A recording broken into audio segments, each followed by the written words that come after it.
Hello everyone. So hopefully you will be fine और study कर रहे हुए हैं, अपने एग्ज़ाम्स की प्रिपरेशन कर रहे होंगे। सो पिछले लेक्चर में हमने डिस्कस किया बहुत सारी चीज़ें, जिसमें बेसिक यूनिट जो केमिस्ट्री का चैप्टर है जो हमने स्टार्ट किया है, बेसिक केमिस्ट्री, जिसमें से हमने डिस्कस किया क्या मॉलिक्यूल क्या होता है। हमने डिस्कस किया मैटर और एटम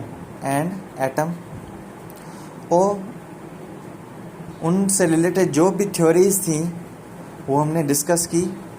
और हमने आइंस पढ़े, हमने रेडिकल पढ़ा, एटॉमिक मास और रिलेटिव एटॉमिक मास हमने पढ़ा, रिलेटिव एटॉमिक मास हमने डिस्कस किया। So now guys, let's start to the next topic, that is the isotope. Isotope से हम स्टार्ट करते हैं। आइसोटोप क्या होता है? आइसोटोप का कॉन्सेप्ट जो दिया हमें, वो आइसोटोप का दिया सेडी, एक साइंटिस्ट ने। उसने क्या कहा? Atoms of an element having the same atomic number but different atomic mass. ऐसे एटम्स जिसमें क्या होता है, एटॉमिक मास डिफरेंट होता है और एटॉमिक नंबर सेम होता है। नाउ जैसे कि आपको पता है कि किसी भी एटम को हम फॉर एग्जांपल X से डिनोट करते हैं, तो उसके ऊपर लेफ़्ट साइड के ऊपर हम हमेशा एटॉमिक मास लिखते हैं। एटॉमिक मास को हम ज़ाहिर करते हैं A से, और Z जो नीचे एटॉमिक नंबर लिखते हैं। आइसोटोप ऑफ हाइड्रोजन एग्जांपल हम लेते हैं, जिसमें हाइड्रोजन तीन आइसोटोप टोटल हाइड्रोजन के हैं, जिसमें हाइड्रोजन जो पहला है जिसे हम प्रोटियम कहते हैं, ये क्या है? प्रोटियम। तो हाइड्रोजन जो होते हैं उनके तीन आइसोटोप्स हैं। पहला जो उसका नाम है प्रोटियम, इसमें इसका जो एटॉमिक नंबर है वो सेम है, यहाँ पे 1, यहाँ पे 1, यहाँ पे भी 1। लेकिन अगर ऊपर आप देखोगे, ये एटॉमिक मास है, इस यहाँ पे 1 है, यहाँ पे 2, यहाँ पे 3। तो ये क्या है? एटॉमिक मास डिफरेंट है और एटॉमिक नंबर सेम है। तो ये क्या है? आइसोटोप्स हैं, किसके? हाइड्रोजन के। Now let's study the next. ये क्या है? हाइड्रोजन का आइसोटोप, और इसका नाम क्या है? प्रोटियम के बाद ये आता है ड्यूट्रियम। इसका नाम क्या है? ड्यूट्रियम। और लास्ट वन, इसे हम कहते हैं tritium. Is it clear? Now hydrogen जो प्रोटियम है, इसका आइसोटोप, इसमें नंबर ऑफ प्रोटॉन्स एक ही है और नंबर ऑफ इलेक्ट्रॉन एक ही हैं। जैसे जितने नंबर ऑफ प्रोटॉन्स होंगे उतने ही नंबर ऑफ इलेक्ट्रॉन होंगे किसी भी एटम में। ये हमेशा इक्वल होते हैं, क्योंकि इलेक्ट्रॉन को बैलेंस स्टेट में लाना है और उसको रोटेट करते रहना है। अगर इलेक्ट्रॉन चला जाएगा तो वो अनस्टेबल हो जाएगा। अंडरस्टैंड? सो ये भी कंडीशन है कि अनआयोनाइज स्टेट में आयंस मौजूद ना हो, ना प्लस ना माइनस या नेगेटिव चार्ज हो। अनआयोनाइज स्टेट में ये रूल अप्लाई होता है कि जिसमें नंबर ऑफ प्रोटॉन्स और इलेक्ट्रॉन इक्वल होते हैं। तो यहाँ पे कोई भी आयंस का शो नहीं है, ना पॉजिटिव ना नेगेटिव। तो इसमें प्रोटॉन भी एक है, इलेक्ट्रॉन भी एक है, और न्यूट्रॉन्स का कोई भी तादाद नहीं है, नो न्यूट्रॉन। क्योंकि हम कैलकुलेट करते हैं न्यूट्रॉन्स का नंबर, फार्मूला हमारे पास है न्यूट्रॉन नंबर का कैलकुलेट करने के लिए। हम एटॉमिक मास A से माइनस करते हैं Z एटॉमिक नंबर, तो हमें नंबर ऑफ न्यूट्रॉन्स मिल जाते हैं।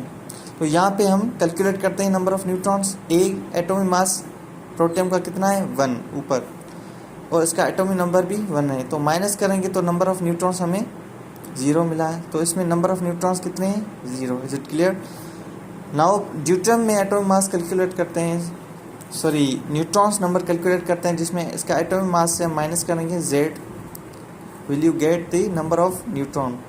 सो एटॉमिक मास इसका कितना है? ऊपर 2, और इसका एटॉमिक नंबर नीचे दिया गया -1। तो इसका नंबर ऑफ न्यूट्रॉन्स कितने मिले? 1। तो इसमें नंबर ऑफ न्यूट्रॉन 1 होते हैं। और नंबर ऑफ हाइड्रोजन, यहाँ पे एटॉमिक मास जो है ट्राइटियम, जो थर्ड वन है हाइड्रोजन का आइसोटोप, इसका न्यूट्रॉन नंबर कितना होता है? इज इक्वल टू 2 होता है। कैलकुलेट करते हैं A minus Z, atomic mass से माइनस करेंगे Z एटॉमिक नंबर, तो हमें न्यूट्रॉन नंबर मिलेगा। ए एटॉमिक मास है कितना है 3, एटॉमिक नंबर कितना है 1, तो हमें न्यूट्रॉन नंबर कितना मिला 2, तो इसका न्यूट्रॉन नंबर 2 होता है। अब दूसरी डेफिनेशन आप एक्सप्लेन कर सकते हो आइसोटोप की, कि आइसोटोप क्या होता है, ऐसी चीज़ जिसका एटॉमिक मास डिफरेंट हो या न्यूट्रॉन नंबर डिफरेंट हो। यहाँ पे देखो, यहाँ पे 0, यहाँ पे 1, यहाँ पे 2 है, तो न्यूट्रॉन नंबर डिफरेंट हो और एटॉमिक नंबर सेम हो, सेम आइसोटोप्स कहते हैं। और उसका सेडी ने उसने बताया, इसका कॉन्सेप्ट के बारे में बताया। अब एक और चीज़ रिमेंबर करने जैसी है कि same chemical properties but different physical properties. इसकी जो केमिकल प्रॉपर्टीज़ हैं वो सेम होती हैं। क्यों सेम होती हैं? क्योंकि एलिमेंट एक ही है, वो हाइड्रोजन है। ये सिर्फ इसके एटम्स हैं, तो उसकी प्रॉपर्टीज़ सेम ही होंगी। Is it clear? और इसका डिफरेंट फिजिकल प्रॉपर्टीज़ डिफरेंट होती हैं, क्योंकि फिजिकल